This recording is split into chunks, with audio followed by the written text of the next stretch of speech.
We're going to hear the last chapter in a book that was published by the Australian Society of Certified Practising Accountants, or CPA, in 1996.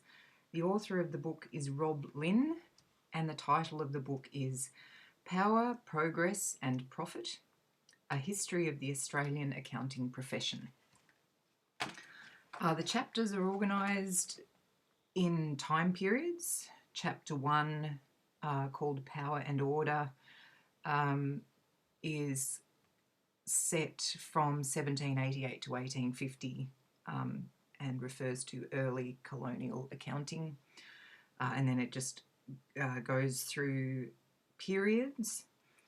And where Chapter 6, it's called Expanding Horizons, Accounting in the International Era, 1972 to present. Clifford Whirlin Anderson was a figure of immense influence. His gentlemanly ways, his ability to foresee and plan, and his knowledge of people and of the world in which he lived constituted in him one of those rare gifts of leadership. During his time as Assistant Registrar and then General Registrar and Executive Director of the Commonwealth Institute of Accountants and the Australian Society of Accountants, membership increased from 8,000 to 35,000. One who worked with him for some years recalled, he had been excellent in the job and managed to get on so well with everybody and harmoniously. On 29th of April 1972, Anderson died. His passing left an immense gap in the framework of the accounting profession. Anderson had been a part of the transition of Australian accounting from the relics of the pre-Second World War attachments to the old world rules and regulations through to an era of substantial change, social and technological. This modern time was characterised by a movement of the Australian accounting profession beyond its own national borders into Southeast Asia, the Pacific and beyond. It was a season of expanded horizons. After his retirement from the position of Executive Director of the Australian Society of Accountants and the appointment to the post of Ron Munro, an erstwhile Senior Government Administrator, Anderson had been the Executive Chairman of the committee planning the 10th International Congress on Accounting, which was to be held in Sydney in October 1972. The fact that Anderson died before the Congress was, as Barbara Pimlott said, the biggest tragedy of all, because he had worked so hard for it and he got it up and going. The Congress itself was an outstanding success. Sir Ronald Irish, the prominent chartered accountant, had been appointed president of the event, and Jeff Bottrill, finance director and deputy chairman of Phillips Industries, his deputy. Planning had proceeded over a number of years. Jeff Bottrill recalled something of the impact of that event. Quote, international conferences had been held in London, Amsterdam and New York. In 1967, the Congress was held in Paris. A delegation from Australia attended, as we had the wish to have the next Congress in Sydney. It was a joint effort with members of the Institute and the Society. I cannot recall the Institute members, but Harold Irving, then President, Cliff Anderson, then Registrar, and I represented the Society. We were successful. On returning to Australia, a number of committees were formed for the planning. We had planned to use the Opera House, but unfortunately it was delayed in being completed, and we hurriedly booked the Hordern Pavilion at the showground. The venue of the Opera House was an attraction, but with some decoration, the alternative worked. We had to plan for 4,000 people attending and in addition accompanying persons. The Congress was a great success and well organised. The Governor-General, Sir Paul Hasluck, opened proceedings. There were about 70 countries represented and had to be catered for with special meals, etc. There was no way we could accommodate all the people in one location for the final dinner, so we had to use 5 hotels. It was an event I will never forget. There was a funny incident at the opening ceremony. The councillors of the Institute loved protocol, while we took shortcuts. we decided that the society president, Don Williams, must have the symbol of office on a ribbon around his neck. It was especially made for this occasion, as we did not wish to be outclassed. Don resisted, but under pressure arrived at the opening ceremony with full regalia. The president of the Institute, John Harrowell, forgot his and had to appear on stage without it.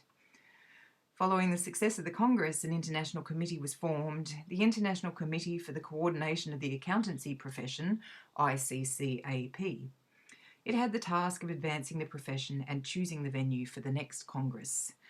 The first meeting of ICCAP was held during the Sydney Congress. Our first task was to decide on the venue for the next Congress in 1977. It was difficult to judge the standard of accounting in other countries because the contact had been limited and views could only be based on individual experience. There was no yardstick. The work of ICCAP and later the International Federation of Accountants, IFAC, which succeeded it, resulted in much more interchange between accountants internationally and comparisons could be made, a very important outcome for the profession as more and more companies became international. The Congress did raise Australia's profile in the accounting world. There was no doubt about that. In combination, the two accounting bodies have the third largest membership in the world, and in standard, we are equal to the best.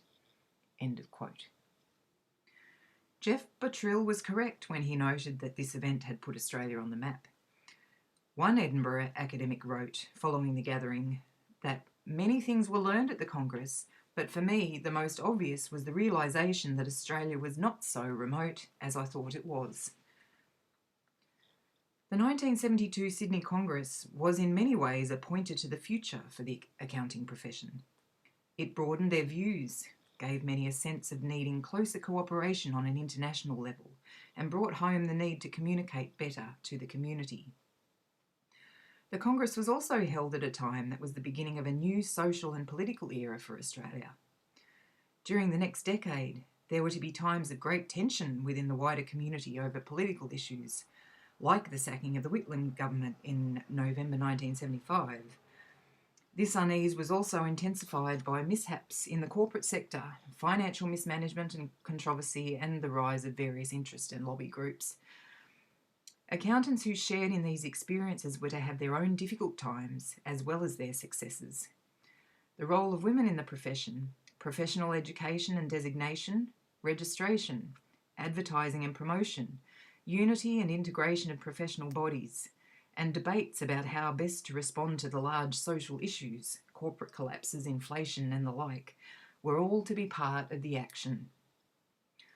Looking back on that era, Peter Agars, later a president of the Australian Society of Accountants and the first Australian to be president of the International Federation of Accountants, set out what he felt were some of the major movements in accounting. He believed that, quote, through the 70s, the profession started to grow up in Australia. We can say that we were the birthplace of the international structure of the profession. At the 1972 World Congress of Accountants in Sydney, the major professional bodies in the world resolved to form the International Accounting Standards Committee, and they also formed a committee to look at the need for an international governing body for the profession, which helped then become IFAC. I think that it helped to focus our profession outward. It certainly helped us to join the international profession. It also gave great impetus to our technical research and standard setting. But during the 70s, we found the profession involved with much more than advice to governments.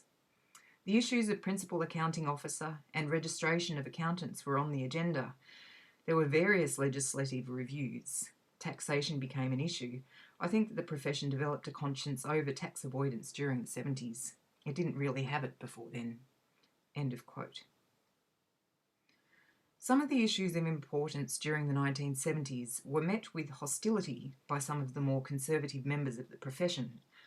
When, for example, in 1973, the Australian Society of Accountants prepared a submission on taxation issues for the Commonwealth Government, there were those who greeted the move as one of the most advanced manoeuvres in the history of Australian accounting. These people felt that at last the society was becoming an aggressive force, unafraid of voicing factual opinion. Conversely, there were those who, unsettled by the tumult of government reform, believed that accountants were not meant to be proponents of any political or social creed. One of these complained that the society had, quote, moved from a position of stolid inertia to one of extreme socialism, end of quote. While he had been a member for some decades, he wrote he was unlikely to be for much longer. Yet, the world was altering rapidly and many professional accountants were responding to the changes. Some were actively seeking to predict change and assist in leading the community into a different era. Women, for instance, were being actively encouraged by some male members to take up positions of influence within the society and to help its decision-making process. In June 1972, Elizabeth Davis of South Australia became the first woman member of the Australian Society of Accountants to be elected as a councillor. At the same time, there was a flourishing group for women members in New South Wales.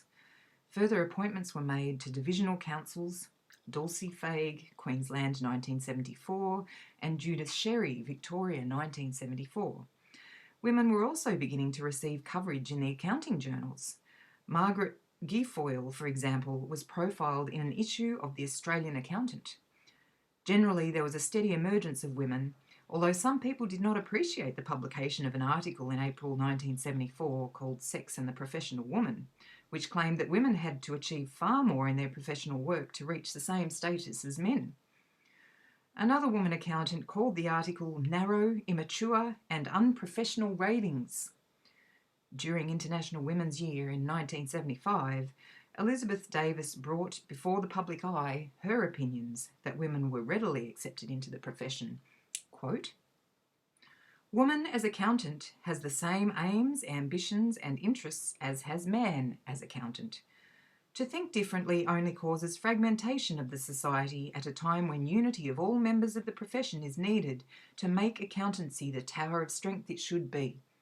The accountancy bodies, in this country at least, have accepted women in their membership and in their activities without prejudice, and in this way have presented an enlightened example to the commercial world. End of quote. Not everyone agreed with this position, but it was heartening for the profession to know that in May 1975, the Society had 1,200 women members. 2 years later, a woman correspondent to the Australian Accountant stated that it was her experience, quote, that many male members of the accounting profession were not willing to treat women as their equals. End of quote.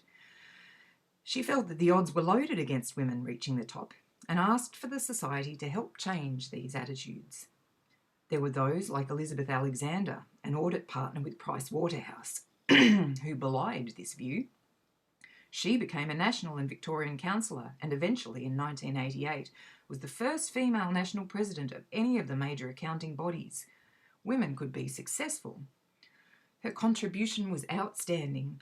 By this time, researchers were claiming that women were achieving success as accounting professionals because opportunities were now opening for them. The gradual acceptance of women into accounting throughout the 1970s and 1980s was but one of the challenges confronting the profession. Public acceptance of accountants in the face of a welter of international debate and external convention was another. In 1974, at the Canberra Convention of the Australian Society of Accountants, there was a certain amount of public furore when two of the speakers, Professor Ray Chambers from the University of Sydney and Bob Hawke, president of the Australian Council of Trade Unions, claimed that accountants were sadly lacking in social and ethical responsibility. A newspaper article on the event highlighted the shift from conservative thinking to progressive concepts. Quote, professions which had been held as the pillars of society were showing signs of cracking. End of quote. Professor Chambers was said to have berated accountants for their universal sloppiness. Chambers believed strongly that historical accounting should be replaced by a system which reflected present-day values. He called for a true view of accounts. Bob Hawke accused accountants of being on the side of the employers rather than acting as independent agents. Accountants should regard employees as assets of an organisation, he said, as much as plant and equipment. While both Chambers and Hawke's views were controversial, accounting institutions had come to a point where they knew that the image of accountants needed real attention. The concerns of the community needed to be addressed. At the 1974 Canberra meetings, the subject of inflation, a major problem of the early 1970s, was raised by members of the profession who wanted to be seen as sympathetic to issues which caused public disquiet. The discussions soon grew into a debate that raged throughout the late 1970s and involved the concept of current cost accounting. Some notable leaders of the profession saw this as an important issue in an economy bedevilled by inflation. Others in commercial fields and those who were students of the subject fought tooth and nail to have the concept rejected. Loftus Dunn was heavily involved in the debate on the side against the adoption of current cost accounting. Against his view, which was shared by a large number of accountants, were arrayed the forces of some in the leadership of the Society and the Chartered Institute, and academics. Dunn remembered that the drive to introduce this form of accounting, quote, was not new, as there had been a similar attempt in USA decades before, but this Australian flurry was said to be the result of the increase of inflation from the early 1970s. Some influential academics, aided by a very few accounting leaders from business and a number of the office holders in the Australian Society of Accountants, apparently set out to sweep the idea into the Australian business world. Some voices were raised in protest, but the proponents remained confident of victory. However, they had not convinced the business leaders, who realised that a new lot of complicated calculations designed to change the, to them, already complicated accounting figures would add nothing worthwhile to their knowledge in managing the business for future profit. End of quote. John Tomlinson remembered a seminar in Melbourne at which Professor Ray Chambers took the proponents of current cost accounting to task, and as one accounting academic said, quote, he absolutely demolished the theory and wiped the floor with the whole lot of them, end of quote. Tomlinson recalled that the proposals were incredibly complicated. At one of his first meetings at a society council, the older members agreed to go along with the current cost accounting concept in order to placate the Chartered Institute. Over lunch, Tomlinson told a few of the others that he did not like the idea at all and that it just would not work. To his surprise, they agreed. After the break, the proposal was scuttled. At the time of the debate, Jeff Vincent was Executive Director of the Australian Society of Accountants. Vincent had come through the ranks of the resources firm CRA, where he had been Chief Accountant and later Treasurer and Controller of the huge Bougainville project. He was adamant that from his commercial background, the whole current cost accounting idea would never really be of any benefit to companies. In order to make his point, he visited the managing directors of 30 Melbourne-based companies, got their opinion against the theory and showed it to his council. The concept made little headway after that assault. John Ralph also recalled his memory of another episode in the demise of current cost accounting. Quote, in 1976, the big issue was current cost accounting, and there was a meeting called by the Prime Minister in early July with representatives from different industries. I think there were about 17 people from mining, manufacturing, banking and so on. They were to meet with the Cabinet. Malcolm Fraser was Prime Minister, and the bureaucrats were in the room. Professor Matthews was making the running on this issue, and there was a debate about the tax treatment. My father had just died and I was in Adelaide. Rod Carnegie rang me to see whether I'd go across and represent the mining industry. The meeting was scheduled for 9 a.m. with the Cabinet, and Rod believed that the bureaucrats probably called it for 9 o'clock so that we from industry would not be able to caucus beforehand. I invited all the others to come to breakfast at 7:30 at the Lakeside Hotel, and all but one made it to the breakfast so that we could work out what we were going to do. There were differing views from some, like the bankers, who weren't very keen because they thought they weren't going to get anything out of it and therefore be comparatively disadvantaged. We got them, though, to see that their clients would benefit and ultimately things would balance out for them. So we got to a unanimity of view. The only discordant note was the person who spoke up during the meeting who hadn't been at the breakfast, but we were able to outweigh him. And you might imagine the bureaucrats were rather furious about the outcome. Fraser said, quote, if it is a genuine cost, if it's not going to increase profits, then it will be tax deductible. End of quote. That's when the cost of sales adjustment and the depreciation adjustment became deductible items. It was very clear to me that if the accounting adopted was to cause an increase of profits, we'd lose the deduction. The fuss to which I referred earlier arose in relation to the accounting for future income tax benefits. The Society and the Institute formed a committee of 6. It was the first time I'd had experience of teleconferencing for some of the meetings, 3 from the Society, 3 from the Institute, to hammer out how to tackle this. And we came up with the 3 rules that are now part of the standard. At this time, the question of the accounting for the current cost adjustments which had been allowed for tax by the government was becoming an issue. End of quote. In March 1983, to the chagrin of those involved with the current cost accounting standard committee of the Accounting Research Foundation, both the Chartered Institute and the Society deferred the concept. The then chairman of that committee was quoted as saying, quote, "The draft standard has been exhaustively ventilated, reventilated and hyperventilated already, and it simply appears that the 2 bodies won't face up to the job of marketing the standard to users." End of quote.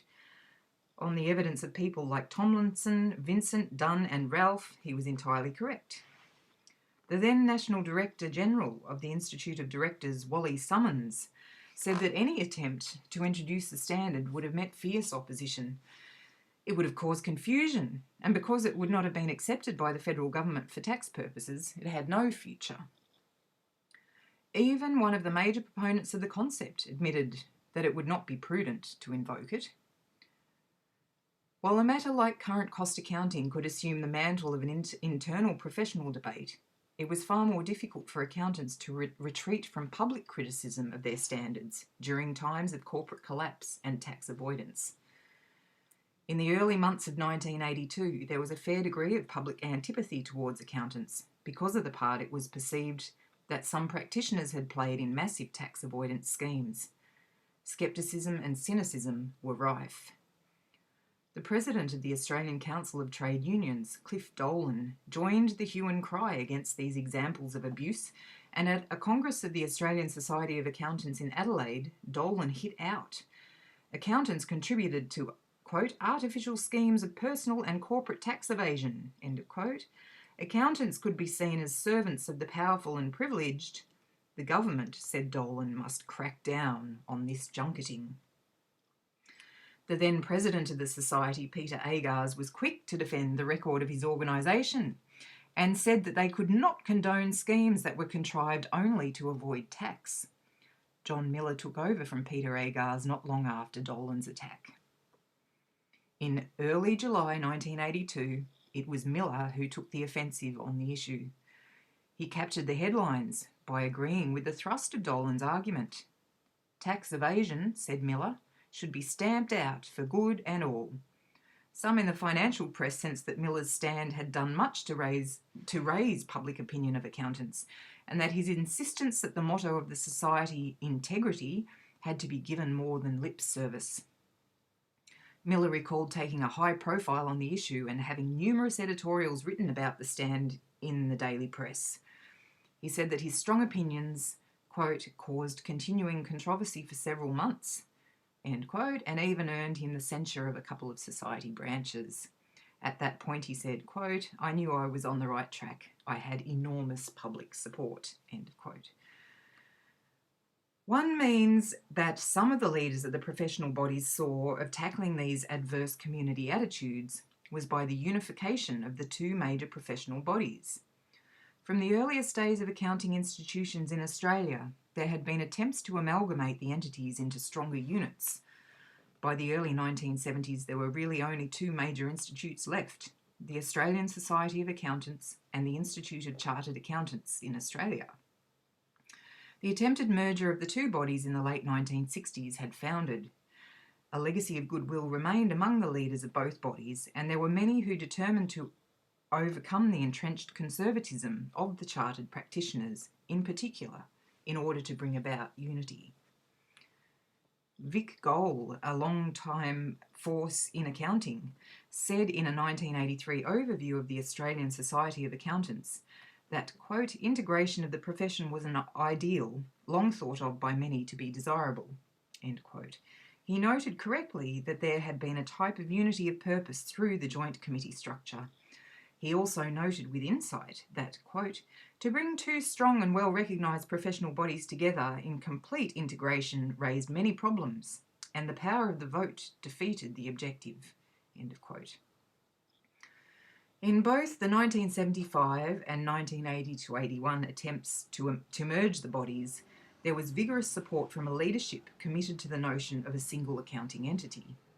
Neither, though, was successful, despite the fact that on both occasions each of the bodies ran a campaign of compromise, of listening to members' doubts, of responding to them, and generally providing visionary leadership.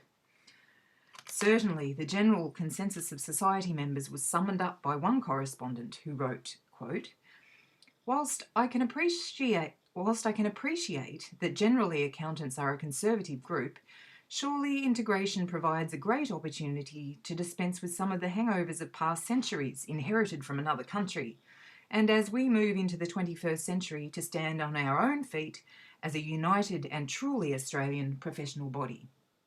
End of quote. The 1981 attempt was very close to being successful, with society members voting in favour by 90.1%, but with the Institute only gaining 56.5%, which was short of the two-thirds majority needed. In a sense, the failure gave the Australian Society of Accountants a means by which it could pursue an innovative series of programs. The fact that these attempts to integrate two institutions were singularly unsuccessful showed the strength of the historic battle between the status of so-called practising and non-practising accountants. When the 1980-82 integration attempt failed, the Australian Society of Accountants were prepared to forge ahead with changes to their side of the profession. Their forward thinking had begun some years earlier and revolved around the concepts of a professional schedule and the CPA, Certified Practising Accountant, designation. They had also enlisted the assistance of prominent business leaders and had helped form the Group of 100 to promote the Society's links with private enterprise and to gain a powerful group of advisors. The professional schedule and the CPA designation were ways of raising professional status and of ensuring ongoing education for members. In 1980, long before the integration attempt with the Chartered Institute failed, the General Counsel of the Society, with the Executive Director Jeff Vincent, had worked out a contingency plan in the event of the failure of the merger. Later, Vincent was to call the scheme a means of defence. In February 1982, in an article entitled The Way Ahead, Peter Agars, then National President, pointed to the Society's forward plan, in which notions of technical competence, professional image and voice, operation and management, and integrity and independence were promoted as future goals. All this was with the backdrop of an increasing interest in international accounting and the desire to advance the effectiveness and status of the profession. To bring in one facet of these recommendations, a national task force on a professional program was established under the chairmanship of Clyde Dickens. A later president of the Society, Brian Waldron, maintained that Dickens was largely responsible for bringing the professional schedule into existence. Certainly the task force was of high calibre, and their recommendations, when adopted, virtually changed the face of accounting proficiency and ongoing study. Dickens recalled the manufacture of the schedule and of the CPA designation. Quote, "You would only become a CPA if you accepted you had to maintain your skills. We didn't want the CPA designation to be another depreciating asset like a university degree, and so there was a requirement for compulsory professional development. If you didn't do continuing professional development, CPD, you'd lose your designation. We were one of the first professional bodies in the world to do that. So far as the public practice program was concerned, we were certainly the first professional body in Australia, and one of the first in the world to require formal study and a written examination before you got the public practice certificate. It had been the practice of the Chartered Institute for some time to give a public practice certificate to anyone who had completed their ordinary exams and then wanted to go into public practice. Now, I thought this was quite wrong, particularly with the growth of the larger accountancy firms. You could have a person who had spent all of their life in their bureaucracy of a large audit practice, never having spoken to small business people, never having had much to do with tax, never had anything to do with producing monthly accounts for small businessmen, and to me it seemed quite wrong that they should, just because they'd passed the general set of exams, go out and offer their service to the public at large. So the Society Public Practice Program was a breakthrough in that extent. These packages together made what became known as the Professional Schedule, the CPA program, specialisations, public practice and continuing professional development. The task force that I chaired developed a notion of the CPA program with a lot of study, with some compulsory subjects and some optional segments. We were firm as a task force that it should be a demanding set of study so it would have some value. But from the discussion paper we sent around to other divisions and to other branches, many of the responses said that if you make it too tough, people won't join. Now that was a viewpoint of principle that offended us, but we were pragmatic enough, almost like the Labor Party right, to realise that it's not much good being correct if you can't get something done. So in the final submission that we put into council, which was accepted, we decided we'd recommend an extra level of membership. We'd leave the existing one where you could get in with a comparatively easy orientation program, but we'd put in a more difficult one where people would be proud to have done it and where we thought it would be more use to them, not only doing their work on a day-to-day basis, but on their resumes for a future career. At that time, the Society had only 2 designations. You were either an associate or a fellow, and we were suggesting another one. Amongst the discussions that took place every fortnight for about 3 months when we invented the CPA program, one discussion happened to mention that in the failed merger discussions a year or so earlier, the United States definition of CPA had been put up as maybe something that could be thought of. And it seemed to me that that was a great opportunity. First of all, we could make CPA mean something, not Certified Public Accountant as in the United States, but Certified Practising Accountant, to make my point that you can practice accountancy skills in commerce and industry and government and academia as well as in public practice. A Certified Practising Accountant, wherever you're doing it. We could also ride piggyback on the awareness of people who'd seen an American movie or television program, where CPA means accountant. And we had a nice concise title that would be useful for the advertising that we thought the society would have to do. There was a need for advertising. Not everyone was aware of it. There was certainly the seed in the minds of a number of us. When you ask the fundamental question, why are we here? We're not here to run exams anymore. We're undoubtedly and unashamedly a vested interest group. We're here to make better careers for our members by having the community with a better awareness of the skills that accountants have and how they can be of use to it. But there's no point just in telling people we're good. You have to have some credibility to your advertising. So we thought we were giving the credibility that was needed for the advertising that had to come. The advertising that was needed to justify our existence anyway. And that's the general thrust of where we were going. But as with all pioneers, it's not always a good idea to lay all your cards on the table early on. But it does mean that unless you have an objective, you won't come up with original steps. And I think we have to get them fairly well there together. The professional schedule description for the package of new policies was invented by Ray Andrews, the Society's marketing man at the time. He found one name to encapsulate all these things together. He called it Professional Schedule. The profession of accountancy is practiced in commerce, industry, government and academia as well as public practice. That's the real underlining meaning to this Certified Practising Accountant. End of quote.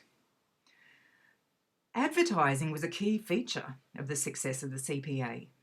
It was the extraordinarily powerful tool that communicated an excellent concept. Emil Badaway, by this time Executive Director, and his team thrust the Society into national prominence.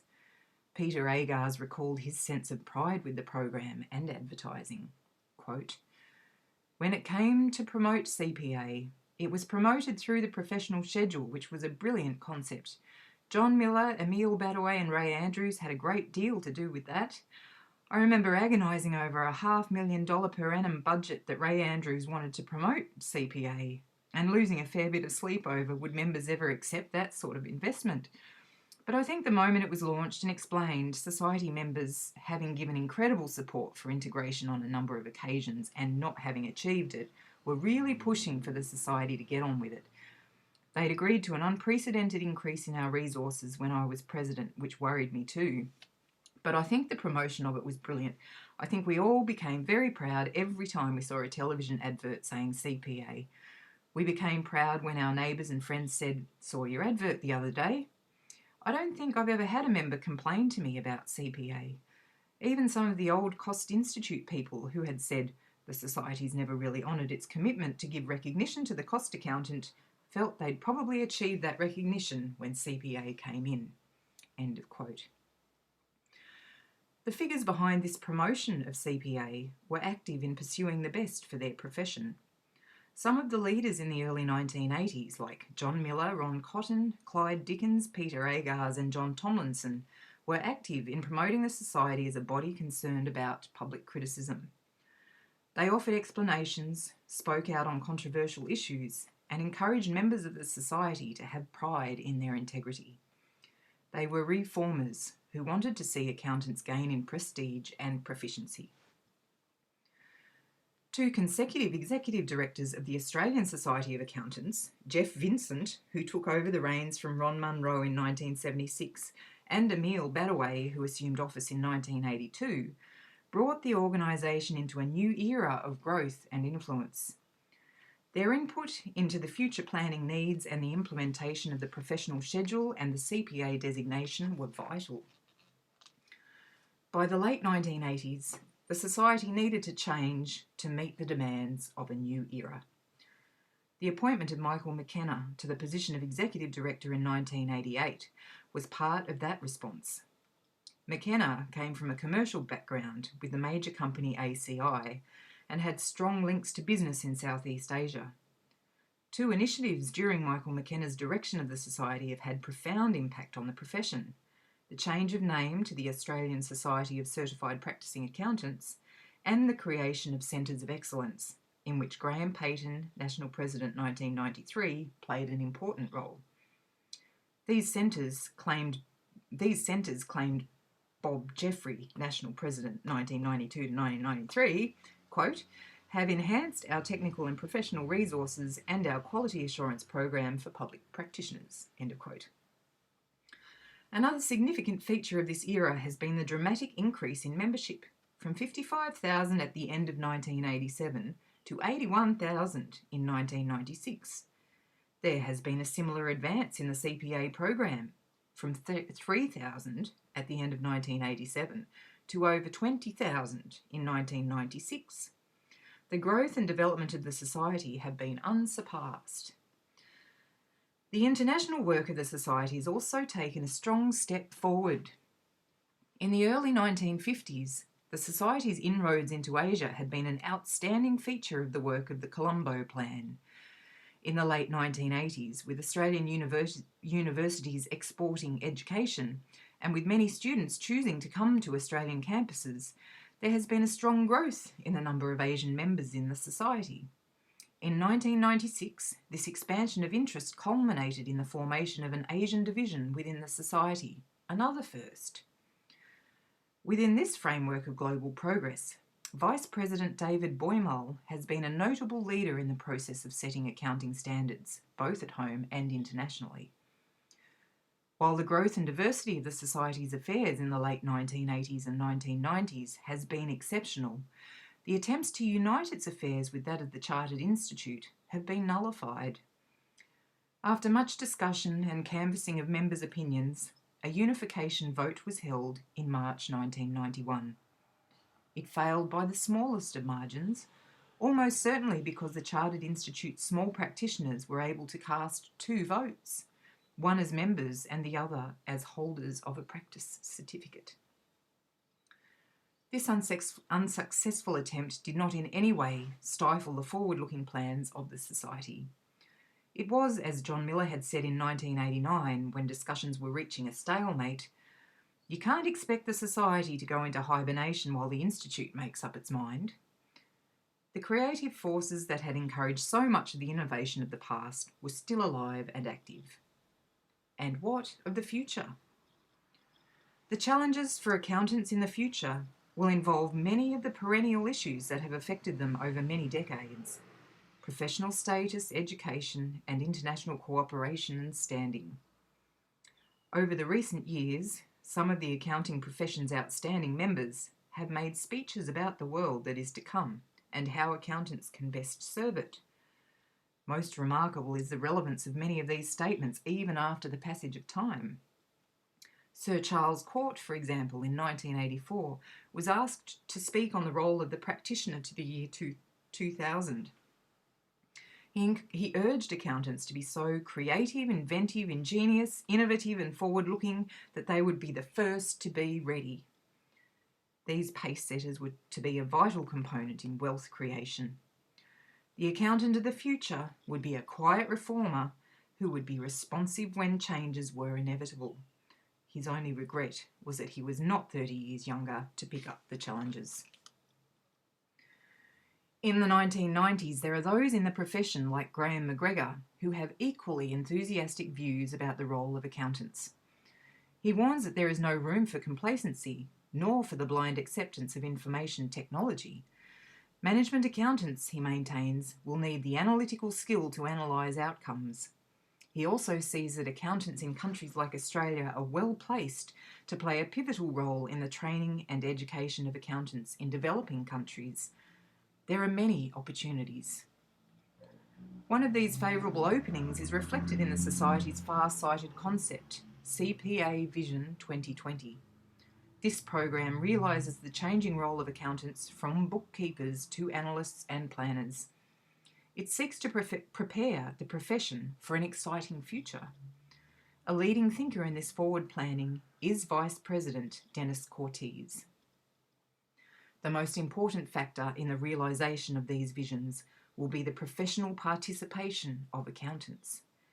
It is important, as Bob Jeffrey once stated, that the accountants involved in today's association, quote, ensure that the legacy we leave to future generations of members is at least as strong and as effective as the one our predecessors have passed on to us. End quote.